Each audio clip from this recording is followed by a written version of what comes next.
Los Angeles, California. Every day of every year, young people from all over the country come here, hoping to make their dreams come true.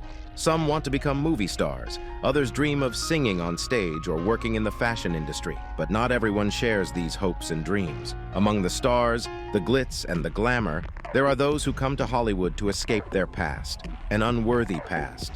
In a city where strangers never attract attention, they can easily blend into the crowd. In 2001, the dreams of one girl would be cut short after a night of bloody crime.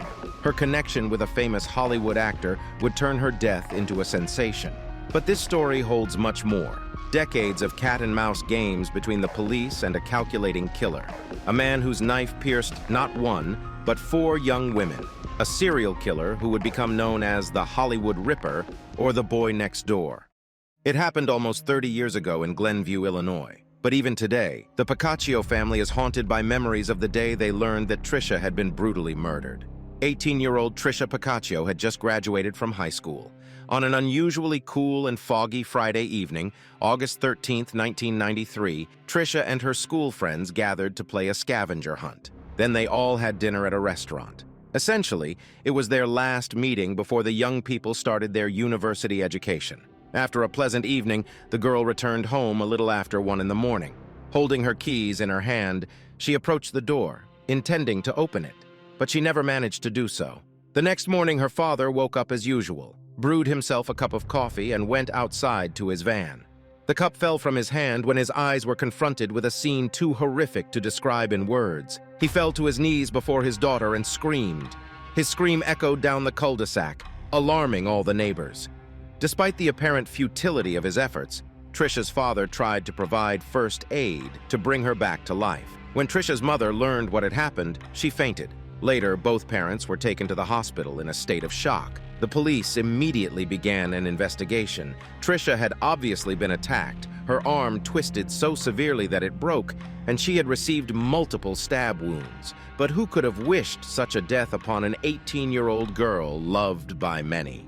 The investigators did their utmost, but a year after the murder, they had made no progress. However, about 12 months after Trisha's death, a neighbor's boy began attracting attention with his strange behavior. 17-year-old Michael Gargiulo was the best friend of Trisha's brother, Doug Picacho. Right after the incident, his reaction was quite natural. The boy was in shock over the murder of the neighbor girl he personally knew. He practically grew up in the Picacho house, often having dinner with the family.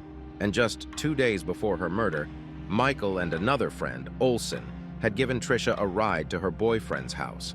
Overall, Michael was just a quiet guy to the Picacho family, a friend of their son who had never shown any oddities. But a year after Trisha's murder, the teenager started giving gifts to the family. It started with flowers he brought to Trisha's mother. Then he gave her and her husband a gift certificate for a restaurant dinner, and later he bought Trisha's father a shirt. This was enough for detectives Jack Reed and Mark Baldwin from Cook County, Illinois, to take a closer look at the boy. A psychologist suggested that with these gifts, he was trying to atone for some sin. The detectives learned that Gargiulo had previously been involved in theft. Then Trisha's brother told the police about an interesting conversation he had with Michael. Michael once asked him if he knew who attacked Trisha. Would he be able to kill him? Doug said that the answer was known to any father or brother of a murdered girl. After this conversation, a detective called Doug and said that according to Michael, Doug had threatened him. It seemed that Michael at least knew more than he was saying, and when he was invited for a conversation at the station, he admitted that the morning after the murder, their mutual friend Eric Agazim had come to him and asked for help hiding something in his gym bag. Michael insisted he didn't know what was in the bag, but suspected it was the murder weapon, a knife. The detectives believed Michael, and when Agazim refused to talk to the police, he immediately became their main suspect. However, the investigators could not find any evidence against Eric, and the investigation stalled. For several years, there were no developments in the case. But one day, 5 years after Trisha's murder, Michael Gargiulo appeared on the Picacho family's doorstep. Clearly, he was still tormented by what he knew about the case, and he asked Trisha's mother if he could speak with her husband. The man wasn't home, so she let the boy wait for him. When Trisha's father entered the house, he immediately understood from Michael's face that they were in for a serious conversation. But before they could exchange even a few words, the door opened and Michael's father and one of his sisters came in. Without providing any explanation, they just took the boy away with them. Trisha's father immediately contacted the police and said they should talk to Michael again, but they were too late. Michael Gargiulo had left Glenview. Hollywood, 2001. 8 years and thousands of miles from the murder of Trisha Picacho. The bright lights of Hollywood have always attracted the young and beautiful. 22-year-old Ashley Ellerin was no exception. For a girl from a small town in Northern California, life in Los Angeles was full of opportunities, new acquaintances, and entertainment. Ashley studied at the Fashion Institute of Design and Merchandising. Naturally, she dreamed of working in the fashion industry. In the meantime, she loved having fun with her close-knit group of friends who always spent time together. One evening, the beautiful and smiling girl caught the eye of a rising Hollywood star, 23-year-old Ashton Kutcher. The young people had crossed paths at parties thrown by mutual friends, so when Ashton invited Ashley out to dinner, no one was surprised. They spoke on the phone and agreed that he would pick her up and they would go to a restaurant together.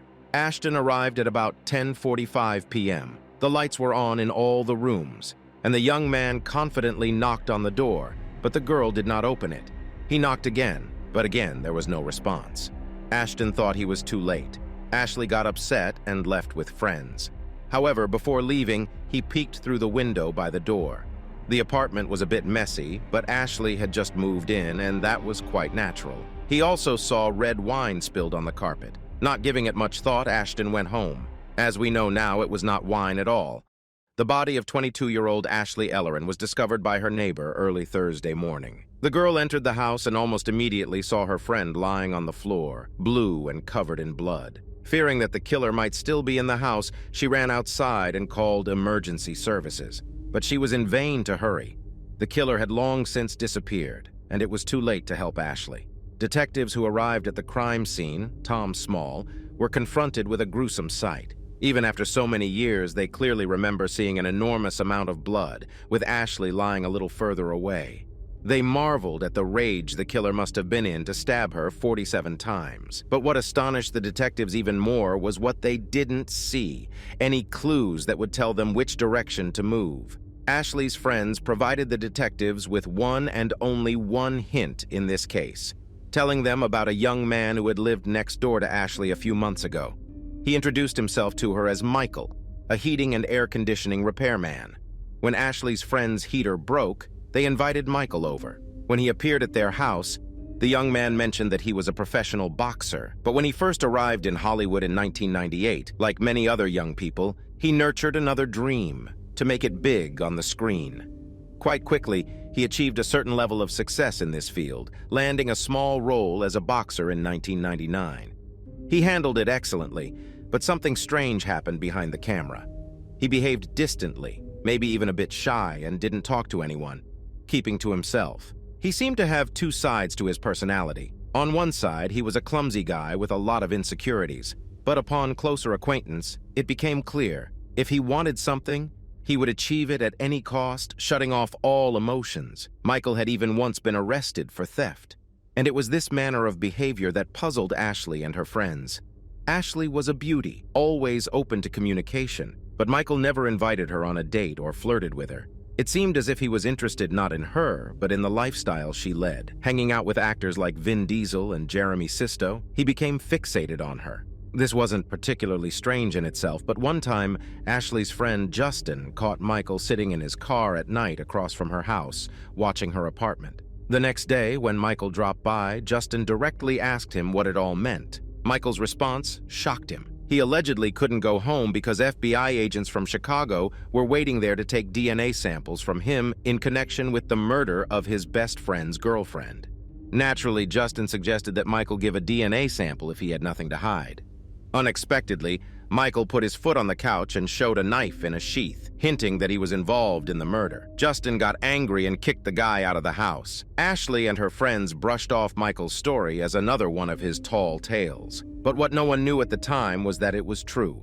Besides being an aspiring actor, amateur boxer, and heating repairman, Michael Gargiulo was also the prime suspect in the murder of Trisha Picacho. When Michael Gargiulo left Chicago, Illinois, he surely thought he was leaving the murder of Trisha far behind. But wherever he went, a new body would appear. In 2005, 12 years after Trisha's murder and 4 years after Ashley's death, Gargiulo was living in the Los Angeles suburb of El Monte. By this time, the cases of both Ashley and Trisha had been largely forgotten, but by a sinister twist of fate, yet another young woman was found dead in her apartment just steps away from Gargiulo's new residence. 32-year-old Maria Bruno had come to the United States from El Salvador and married young. Maria and her husband were raising 2 children, aged 4 and 5, and one set of twins when they made the difficult decision to separate. The children stayed with their father while Maria adjusted to her new life. One fateful day, an unknown assailant removed the protective screen from the kitchen window of her ground-floor apartment, grabbed a knife right there on the spot, and entered the bedroom where she was peacefully sleeping. A woman of delicate build, defenseless, she lay asleep in the bedroom of her apartment, the very place where she should have felt completely safe. This attack was a nightmare for any woman, but it also became a nightmare for any detective because the perpetrator left behind a horrific scene. The ferocity with which the unknown attacker assaulted Maria was phenomenal. Investigators quickly ruled out robbery and a sexual motive. As with Ashley, Maria had no enemies capable of such an act. But this time, the assailant left something behind. Near the apartment, forensic experts found a booty with a drop of Maria's blood and an unknown person's DNA on it. This was both a clue and a dead end. No other evidence was found. Detectives, Mark Littlefield, immediately realized that investigating this case would be challenging. What they couldn't know at that moment was that another woman would have to face the killer to solve this crime. On April 28th at 12:30 a.m., a call came into the police reporting a stabbing. The victim was 26-year-old Michelle Murphy. On that day, she was alone in her apartment because her roommate was away. The story of what she went through sounds eerily familiar, but this woman was not ready to give up without a fight. At around 11:40 p.m., an intruder entered her apartment through a slightly open window. Once inside, he opened the front door, preparing an escape route. He then calmly walked to the bedroom. The man simply began stabbing Michelle, managing to strike her several times in the chest, shoulder, and right arm. Michelle woke up to the blows being inflicted by the intruder looming over her. For a moment, she didn't know whether it was a dream or if it was really happening. Realizing that she was in mortal danger, she tried to wrest the knife from him. She continued to attempt to grab the weapon, even as her hands bled from deep wounds. For a while, Michelle and the intruder struggled until she managed to pull her legs up to her chest and push him away. Understanding that he couldn't overpower Michelle, the intruder fled, not forgetting to say, "I'm sorry," before leaving. The perpetrator managed to escape before the police arrived, but during the struggle with Michelle, he cut himself with his own knife, leaving a long trail of blood as he fled. About 25 days after the detective sent the blood sample to the lab, forensic experts reported a DNA match. The DNA matched Michael Gargiulo perfectly. Within 24 hours, Gargiulo was arrested and charged with attempted murder. What stunned the detectives was where he lived, right across the street from Michelle. But Gargiulo's arrest for the attack on Michelle was only the beginning. The investigation would finally connect a series of unsolved murders that had begun 15 years earlier. It was evident that Michael Gargiulo wasn't particularly surprised when he was arrested by Sergeant Richard Lewis for the attempted murder of Michelle on the evening of June 6, 2008, as he specifically asked which department the officers represented. The fact that he wasn't sure which crime he was being arrested for was intriguing in itself. His question had a basis, as Michael Gargiulo's DNA had been found in the national database. It was entered there by the Cook County Police in Illinois. The Santa Monica detectives contacted Illinois investigators to find out why they had done so and learned that Gargiulo was suspected of murder. The Santa Monica investigators discovered that in 2002, Cook County Police, who had continued to investigate the Trisha Picacho case, asked the Los Angeles police for help in obtaining Michael's DNA. By an amazing coincidence, they approached Detective Tom Small, who was investigating Gargiulo's involvement in the murder of Ashley Ellerin. It took the detective over a year to locate the elusive air conditioning repairman, linking him to Trisha's case. And 5 years later, that very DNA sample would help connect Gargiulo to the attack in Santa Monica. But that was far from the end of the story. The Santa Monica investigators called the El Monte police, suspecting that the attack on Michelle might be related to the murder of Maria Bruno. The El Monte detectives returned to Gargiulo's old apartment to search it and found the missing shoe cover. The unknown DNA found on one shoe cover also matched Gargiulo. With the necessary evidence in hand, the detectives had no doubt about the identity of the killer. The Los Angeles prosecutor decided that there was enough evidence to start a case against Michael Gargiulo. On September 4, 2008, while Mike was in jail for the attack in Santa Monica, he was charged with the additional murders of Ashley and Maria. However, the California investigators could not find an answer to one question. Why didn't the Cook County Police in Illinois arrest him years ago for Trisha's murder, thus preventing the deaths of 2 more girls? After all, in 2003, the police had linked the DNA sample obtained by Los Angeles detectives to the unknown DNA found under Trisha's nails. These were the pieces of evidence that could have helped arrest him. Even Trisha's family was confident that this was solid evidence, but the prosecutor decided not to open the case, arguing that the DNA alone was not enough to prove that Gargiulo was at the crime scene when Trisha was attacked. The DNA could have been left not only during the struggle for her life, but also after a casual touch. Mike was a family friend and often visited the house, which was the main obstacle in accusing Mike of Trisha's murder. The prosecutor's office explained that since the lab used one swab to collect DNA from Trisha's nails, it was impossible to determine whether the DNA was on the nails or under them. The difference in this case was enormous. A simple but evidently imperfect laboratory procedure tied the prosecutor's hands. Michael wasn't charged with Trisha's murder until 2011, when a man who worked as a bouncer at a Los Angeles nightclub with Gargiulo recalled seeing him in the news and remembered that Gargiulo had boasted to him and another club employee about killing a girl in Chicago. Gargiulo did not mince words, describing how he committed the crime and allowed her father to find her on the doorstep. After receiving the men's testimonies, the Illinois prosecutor charged Michael Gargiulo with Trisha's murder. This was the news the Picacho family had been waiting to hear for 18 years. It didn't ease their pain, but the thought that the guilty party would be punished brought some relief. Gargiulo, evidently doubting that he would be found innocent, planned to escape from El Monte jail.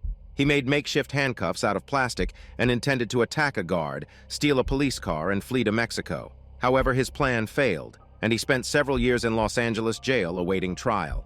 After several delays, the trial began on May 2, 2019. It lasted 3.5 months, with over 200 people testifying. Among them was Ashton Kutcher, who recounted the night 18 years ago when he arrived at Ashley Ellerin's door moments after she had been killed. Kutcher testified clearly and directly. He had met Ashley 2 months earlier at a friend's party. At that time, he was in a relationship, but by the time Ashley invited him to her housewarming party 2 weeks later, he had broken up with his girlfriend. Ashley was also single, so Ashton asked her out to dinner. He arrived at her place quite late because he had been watching the Grammy Awards with friends. When Ashley didn't open the door, he simply went home. Upon learning that she had been murdered, Ashton immediately called the police and informed them that his fingerprints were on her door. Michelle Murphy also testified. She recalled the night of the attack and then spoke about the immense happiness she felt when she became a mother after everything that had happened. However, all she could think about were the parents of Trisha, Ashley, and Maria, whose daughters had been so heartlessly taken from them by this monster. After giving her testimony, she went downstairs to her husband, hugged him, and cried. Gargiulo's lawyer built his defense on the claim that his client was mentally ill and did not understand what he was doing. However, the prosecution proved that Gargiulo had stalked his victims for a long time, waited for the right moment to attack, and planned each assault meticulously, knowing how to avoid punishment. This indicated that he knew exactly what he was doing. Additionally, a former friend of Michael's testified that Gargiulo frequently searched the internet for information on forensics and how to evade punishment for crimes. The prosecutor argued that there was indeed an intimate component to his attacks, even though he did not sexually assault the women. It was the killings themselves that brought him pleasure. On August 15, 2019, Michael Gargiulo was found guilty of 2 counts of first-degree murder and 1 count of attempted murder. On July 16, 2021, he was sentenced to the highest penalty. He will be extradited to Illinois, where he will face trial for the murder of Trisha Picacho. In Illinois, the punishment for first-degree murder ranges from 25 years to life imprisonment. The psychologist who was asked to analyze Gargiulo's attacks stated that the similarities between the crimes allowed for identifying the characteristic features of his murders. First and foremost, there was the audacity of the attacks. He did not strike in the dead of night, but chose times when neighbors or passers-by could see him. Additionally, attacking with a knife involved very close contact, allowing him to look his victims in the eyes. What he did to the young women allowed him to strip them of their identity and humiliate their human dignity. The psychologist suggests that since they were neighbors and he could frequently observe the beautiful women, he put them on a pedestal. At the same time, he harbored a kind of contempt for them because he desired them, which gave the women power over him. Gargiulo felt the need to rectify this situation. He believed he could regain control only in the most horrifying way, not just by killing them, but by stripping away all their humanity. During one of the interrogations, Michael remarked that just because 10 women were killed and his DNA was found on them, it didn't mean he had killed anyone. This statement, along with testimonies from other witnesses, led the police to suspect that Michael might be responsible for the deaths of 10 people, even though he is officially accused of only 4 attacks. Since Michael Gargiulo traveled between Illinois and California, detectives believe there could be more victims.